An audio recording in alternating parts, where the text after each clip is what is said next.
Bishop-elect Godfrey Mullen, thank you so much for joining us today. My pleasure. It's great to be with you all. When you found out that Pope Leo XIV had appointed you as bishop of your home diocese, what was your first reaction? My first reaction during the phone call was a bit of surprise, to be honest, for two reasons. It's uncommon for someone to be named bishop of his home diocese, but it's also uncommon for someone who has been elected administrator of a diocese to become the bishop. And so for both of those reasons, I presumed that it wouldn't happen. And so I was surprised when he said, the Holy Father has appointed you the next Bishop of Belleville. And he did not ask if I would accept that appointment until later. But Cardinal Pierre, he just asked, he told me, you've been appointed. And so, like I say, it was a bit surprising and yet at the same time consoling in a very real way. As I said in my press conference, these are people that I've known since I was 9 months old. These are people whose relationship with Christ has fascinated me since I was a little boy. Particularly through our youth program in the diocese, seeing these massive youth groups from small farm communities, that always intrigued me. And so my relationship with the diocese is long-standing. And so on the one hand, it was surprising, and on the other hand, it was exciting because I know this diocese and I love this diocese, and I don't have a lot of a learning curve in terms of meeting the people and knowing who they are. I'm curious, you and Pope Leo XIV are both from Illinois. Mm-hmm. Have you met him? Have you ever crossed paths with him in the past? Not directly. So there's an Augustinian who lives in the cathedral rectory with me, and he knows him well. He knows him obviously through the Augustinians. And then there's a priest in the diocese, Father Brian Barker, who used to be an Augustinian and knows the Pope well and hears from him frequently. And so I know of him through them, and so that's the extent of my knowing him. I look forward at New Bishop School in September.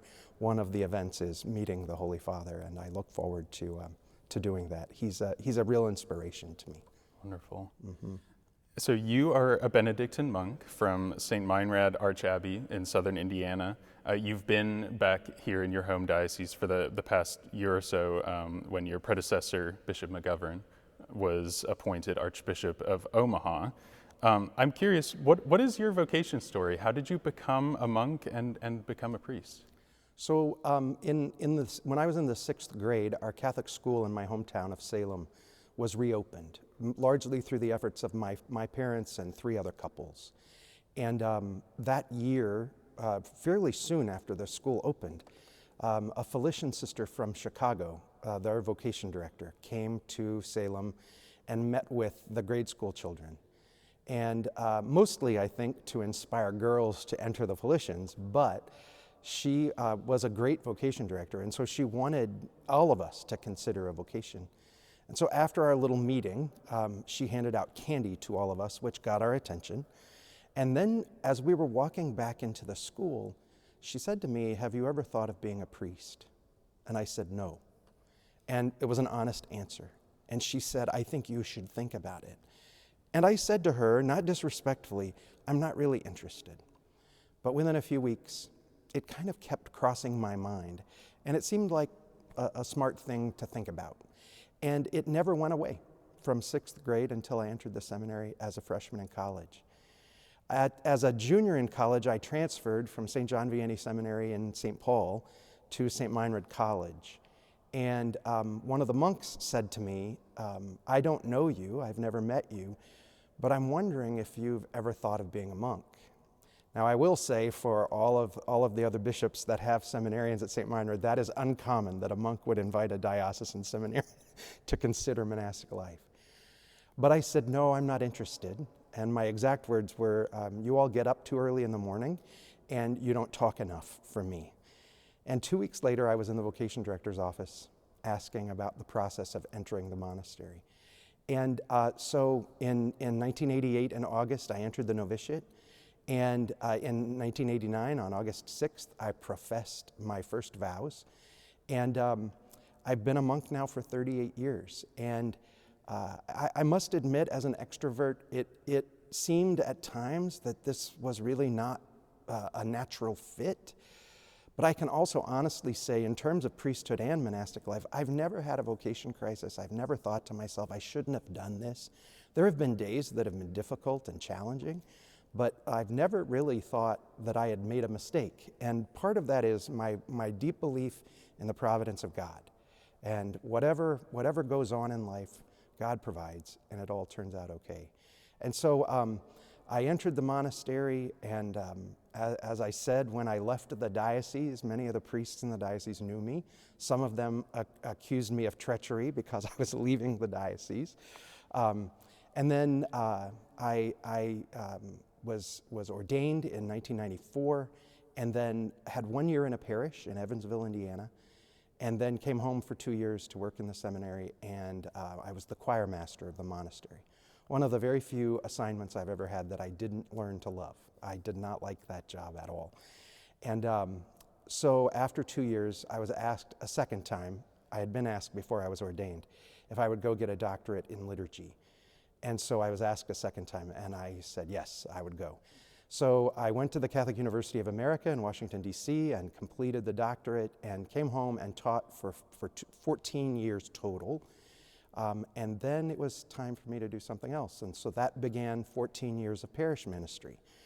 10 years in the Diocese of Evansville, and then 4 years ago I came actually to the Diocese of Belleville and have been the rector of the cathedral here for those 4 years. And then a year ago, I was elected administrator by the consultors of the diocese.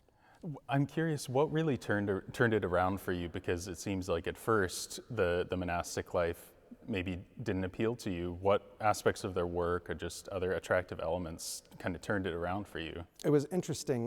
When I asked permission of Bishop Kelleher at the time, he was the Bishop of Belleville before he went to Kansas City, I told him that I wanted to transfer seminaries because I wanted more communal prayer and community life.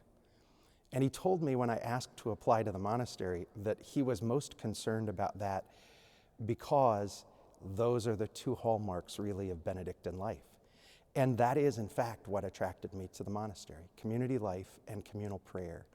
And honestly, in 14 years of parish work, I can honestly say that it's the lack of community in prayer for the Liturgy of the Hours that has been the most challenging. But interestingly, even though I pray it every day on my own, it is a real connection to my community.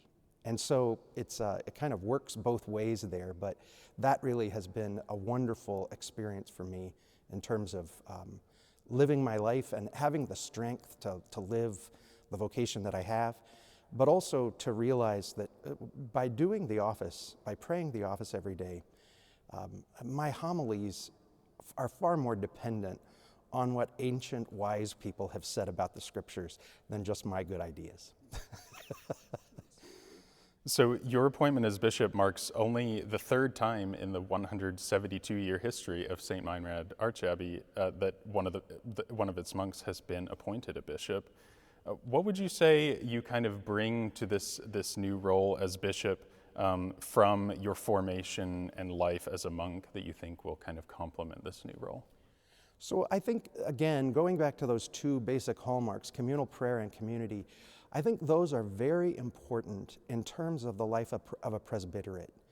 And I'm very pleased that the Diocese of Belleville, the presbyterate is fairly cohesive.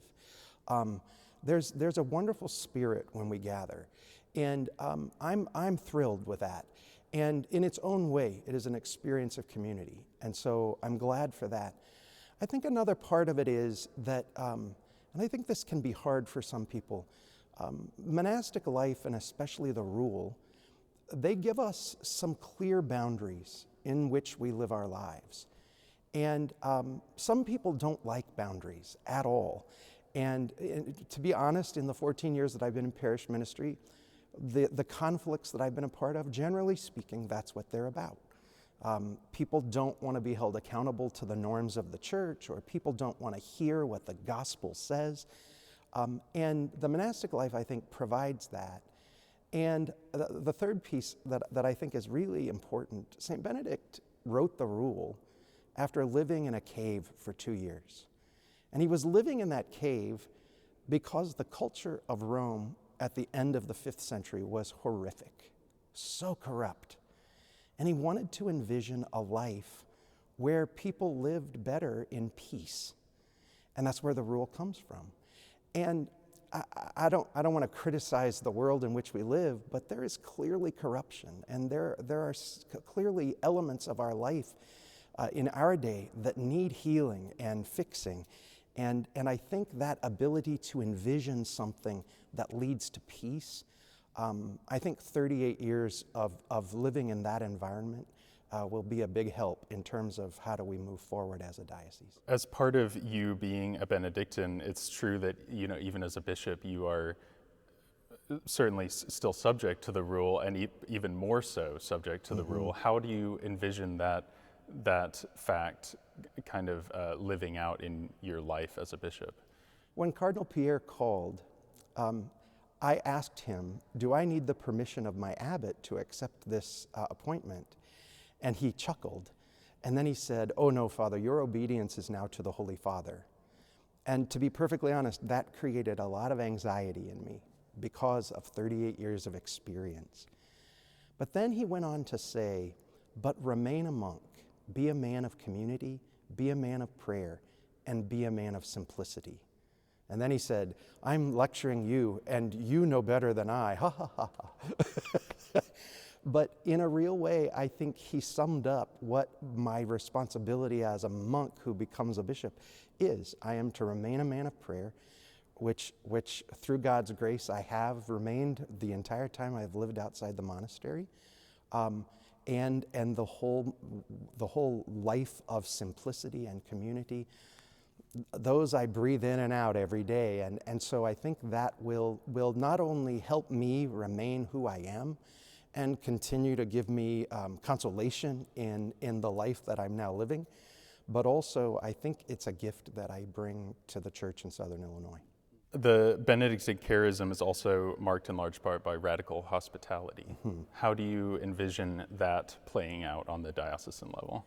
So about 10 years ago, when I was at the cathedral in Evansville, a student of mine that I had taught in the seminary at St. Meinrad came to do a parish mission. And I was talking to him about the parish, and he said very clearly, you need to do stewardship in this parish. And I thought to myself, okay, I don't know what this is about, but I'm not really interested. And a few months later, I went to a conference in Wichita, Kansas, and learned about stewardship. And I learned from a talk he gave, and another priest, Father John Lansrith, a priest of Wichita. And then the talk that really kind of won me over was given by then Father James Golka, who is now the Archbishop of Denver, and one of my co-consecrators. Father Jim spoke a lot about hospitality as the first pillar of stewardship. In my 10 years now since then of being a pastor, I see that stewardship is really a rewrite of the Rule of Benedict in a lot of ways. And hospitality is the first pillar of stewardship. And I don't think that's accidental. To quote Bishop Gerber of Wichita, who made sure that hospitality was first, if we don't have them here, there's no hope of making the other three pillars work: prayer, formation, and service. And so I've witnessed in 4 different parishes that I've been pastor of, but also in hundreds of other parishes where I have visited and people I've met from those parishes, the impact that stewardship has. And I have said publicly on numerous occasions that I really do think that actually, if you look at the 4 pillars of stewardship, they really are one pillar of stewardship, and that is hospitality. Because prayer is our hospitality to God in our lives and our being welcomed by Him into the life that He has in store for us. And formation is our hospitality to the teaching authority and tradition of the church, and our being welcomed into that great company of saints that have gone before us and will come after us. And then, of course, service is hospitality for the needs of my brothers and sisters, and a welcoming of Christ in the least of my brothers and sisters. And so in my own mind, I think to myself, stewardship is really fundamentally about hospitality, welcoming others and welcoming Christ in them. And I am a true believer that after the sexual abuse scandals, one of the greatest scandals of the church is our lack of hospitality. And if we can work on that, if we can become experts at that, it seems to me that we have a lot to gain from welcoming other talented, gifted people that Christ can work through for the good of building the kingdom. Mm-hmm. And to go along with speaking about hospitality, it feels as though we're in this time where a lot of young people, men and women, are possibly a renewed interest in Catholicism. Where do you foresee specifically the future of monastic life going with young men and women being interested in this kind of thing? I think I'll speak from my own community. We, when I entered, we were 148 members, and now we are 66. And that's a little alarming on the surface. But it appears from the trends that they can predict at this point that we'll stay at about that number for the foreseeable future. And I do think that in a world where so much is uncertain, in a world where so much is volatile, there is a beautiful attraction to monastic life and to the rhythm of that life of prayer and work, to the rhythm of that life of being in solitude and in community. And I think there's a real attraction there. I do think that one of my big concerns for the church is the future of religious life. And so many communities are struggling with membership. And I just keep coming back to the fact that you cannot tell the story of the church in the United States without especially the presence of women religious. And so figuring out why young women and young men are not coming and welcoming them in a new way, I think is of extreme importance in the life of the church for our future. Absolutely. For any young men or women who are watching who maybe haven't considered the monastic life, or maybe they are, what would you say to them? I always think monasteries, as St. Benedict said at the beginning of the 6th century, so for 1,500 years, St. Benedict said that monasteries are never without guests. And on the one hand, for those who have to host the guests, that's work. But on the other hand, he also says, let the guest be received as Christ himself. And so guests to the monastery are a blessing to the community. And so I would say visit, go visit. And I think the life itself, if it attracts you, then give that some thought. I do think sometimes we like to believe that discernment happens only in my head. If we were thinking that way about marriage, we know that would be really ridiculous. I am called to marriage.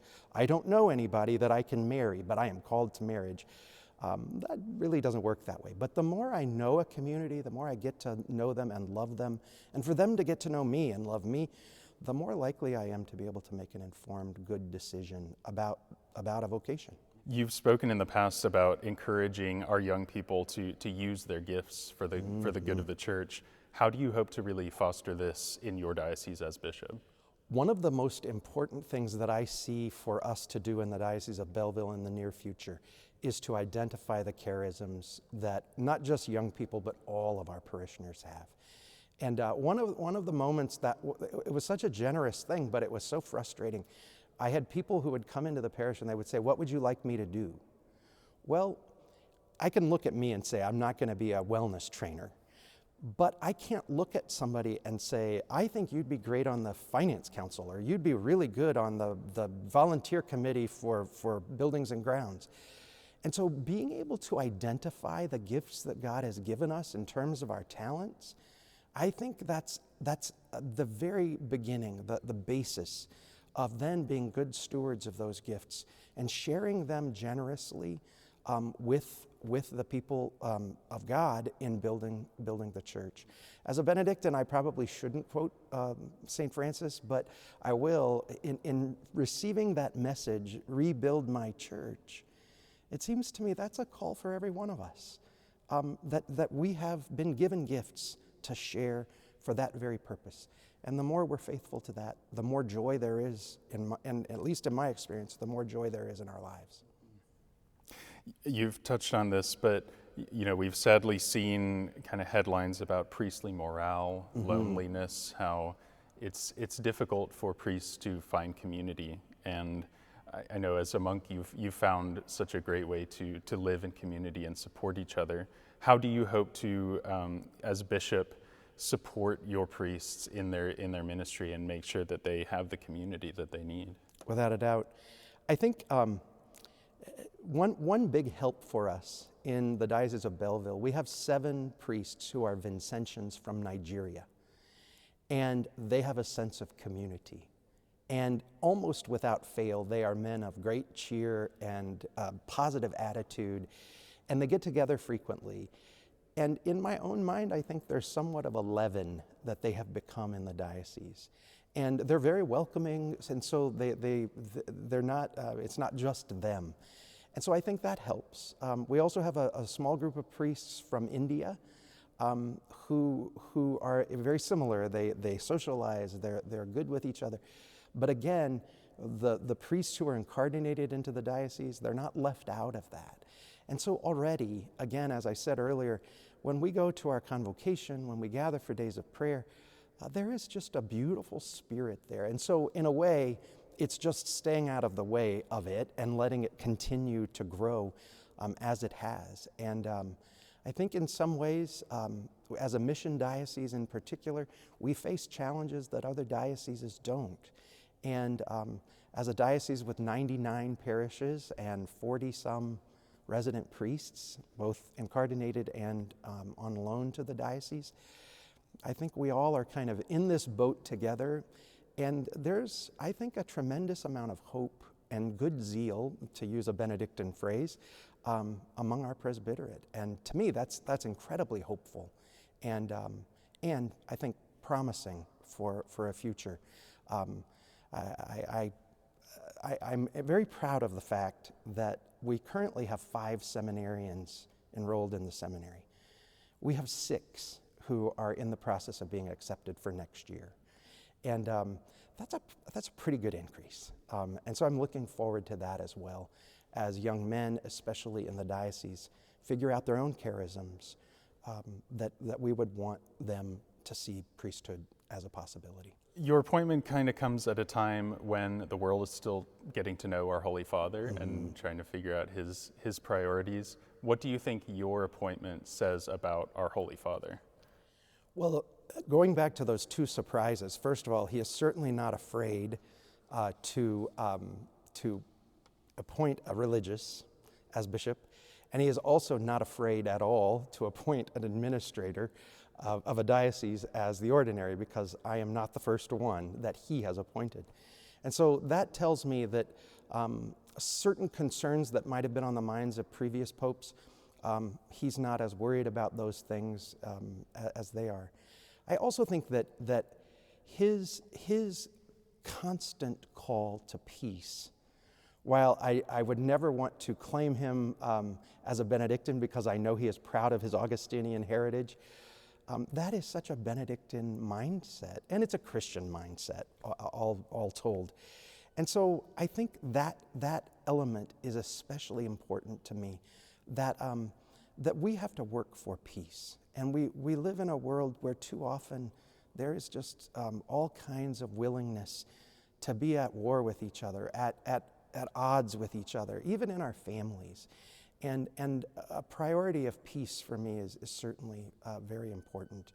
I think also spreading the faith. I'm very happy this year that we went from 175 catechumens and candidates last year to over 250 this year. And to me, that is just such a promise of hope for our diocese and for our church. We're not alone in that by any means. All over the world, we're seeing those increases. And so I think Pope Francis announcing the year of hope, even as his death was imminent, even though he wouldn't have known that, obviously, I think Pope Leo has also kind of encouraged and in kind of kept that mindset going as well, that there is reason to hope. And so I'm excited about what he has to bring to the church. I think his own missionary experience makes him far more fearless than a lot of people, and I'm encouraged by that as well. So. I'd like to transition to talking a bit about the liturgy, because you earned your doctorate in liturgical studies from the Catholic University of America in Washington, D.C. You've taught liturgy for many years. How specifically here in Belleville do you hope to elevate the liturgy? So I will be honest and say, even though I've been the director of the Office of Worship for 4 years, I was rector of the cathedral for the first year, and then I was pastor of of 2 other parishes along with the cathedral for the next 2 years. And so I haven't had the chance to go around to various parishes because I've always been in my own parishes on the weekends. But my hope is, my doctoral dissertation was on the topic of participation in the liturgy.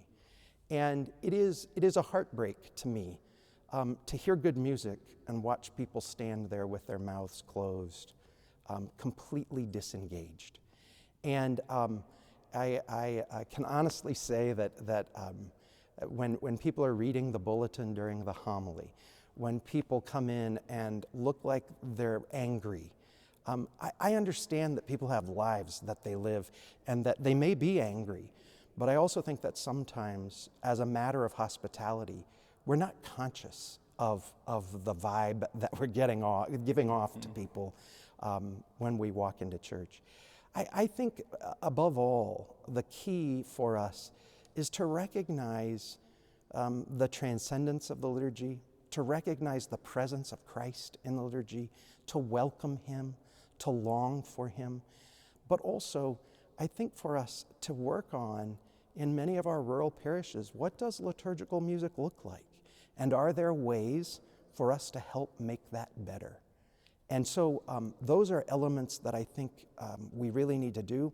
I am very convinced that we can always do better in terms of the question of reverence. And St. Benedict says, do not strive to be called holy before you truly are. And I think sometimes we think if we have an outward appearance of reverence, that we've taken care of it. And I think that's the other part of it. The interiority, as Pope Benedict XVI talked about, and the exterior appearance, those have to become one, not remain some divided world, 2 worlds that don't come together. And so those are really important pieces to me. And I also think just that people realize the joy that comes from receiving word and sacrament. As I love to say, the obligation to attend Sunday Mass, it's there. It is clear in the law of the Church. But it's also a tender mother who says to her child, come and eat of word and sacrament so that you have the nourishment you need to live the life that you're called to live. So we're at a time in the United States and around the world where unfortunately there are some disagreements about how the liturgy should be celebrated. What do you think is the best kind of posture for us as Catholics to approach these kinds of questions and even disputes? So, first of all, I would agree we're at a time when that is prevalent. I would also say that in the history of the Church, it has never not been prevalent. I think one of the hardest parts of liturgy, and there are people who would disagree with me about this, we live in a world where individualism is a very clearly, people believe that it is a natural right for me to do what I want. And frankly, I don't know how the Church or the liturgy survives that mentality. And I think this is probably too harsh. I certainly wouldn't give this as a retort to somebody who was arguing with me about liturgy. But I think if we're going to go that direction, then are you willing to give the priest that freedom as well? Can he do what he likes? May he ignore the norms of the liturgy? Well, the answer to that almost every time is no. And according to the law of the church, the answer is always no. And so I think one of the challenges of the liturgy is a restoration of an understanding of the common good, and a restoration of what the church as a community of faith means. And I think that's hard for a lot of people. And yet at the same time, I don't know of another way forward. When the liturgical movement was started in the 1930s in this country, mostly by Benedictines, many of them were quick to say, rugged individualism is what the church cannot endure. And when the 50s came around, there was so much that brought people together after World War II. And I certainly am not hoping for another war to bring people together. But I do think that willingness to enter into a life of communal values, communal love for the Lord is a challenge for all of us. And I think for the liturgy, I do think that we have to fight the idea that personal preference wins out. That won't ever work. And again, especially if you're not willing to give that freedom to the priest, then why should everyone else have it? That's a double standard that I think is not appropriate. So you very much described yourself as a son of this diocese, of the Belleville Diocese. You've lived here since you were 9 months old, right? What does this little slice of the world mean to you? So as I said earlier, just the experience of geographically it's a big diocese, not as big as some of the Western dioceses that are whole states, but it's a fairly large place. But there is a warmth in the Diocese of Belleville that I find incredibly attractive. And as I said to somebody recently, I was bored out of my mind in high school. And I even wrote to the governor of the state of Illinois to say that he should figure something out for high school kids in southern Illinois. I never heard back, understandably so. As an adult, I look back on that and think to myself, that calm, peaceful life, there was something that was formative about that I don't think a parent could have paid for in any way. And as an adult, I am far more grateful for that than I ever was as a teenager. And I think that's really what small town America in a lot of places, that's what it offers. It offers a place where, yes, everybody knows everybody and everyone's business, but where also people can rely on each other and love getting to know each other. And it's where I think our small parishes, and our large ones too, but our small parishes in particular, there is a sense of community there that is remarkable. My home parish has a mission parish attached to it. And even as a child, I remember being so impressed with the fact that they were independent, not in a way that was disrespectful to the priest or the bishop or anybody, but if something needed to happen there, they took care of it. And in another way, I think that is also a beautiful thing. There is a care for the church and a responsibility for the buildings that I think is stunningly beautiful and something that I really do believe is important for every parish, no matter how large or small. Absolutely, that is beautiful. Because this is a national and international program, some people might not be as familiar with Belleville. Could you tell us a bit about just kind of the rich Catholic history that is here? I'm thinking of the French missionaries. Yes. And probably the things you learned about growing up. Exactly. So one of the oldest churches in this area is in our diocese, in Cahokia, the Old Log Church, it's called. And it is still open, and there is Mass there every weekend. And those missionaries came to Cahokia, and there are burial mounds for the Native Americans in our area. And so the history here is deep and rich. And in its own way, I think that's part of why While like every diocese, we've had our challenges with membership and numbers, I'll also say that the faith is planted deeply here, and also that missionary spirit is also a part of who we are. And so for a long time, we had priests who were missionaries to Guatemala. We now have priests who are missionaries to us from India and Africa, and Mexico and Colombia as well. In your diocese, what would you say are some of the biggest needs to be addressed? I think one need that we'll have to address, as I said, we are addressing, is the question of vocations. I think another need that we have to address that is important to me, and it's an issue of hope, and it's also an issue of faith. I think many of our parishes worry about the question of whether they'll stay open or not. Many of our smaller schools worry about that question. And in my own mind, I think what we have to remember is that's not our primary concern. Our primary concern is how together we build the kingdom of God. And so kind of helping our parishes and schools turn that corner away from those worries, that to me is an important part of moving forward.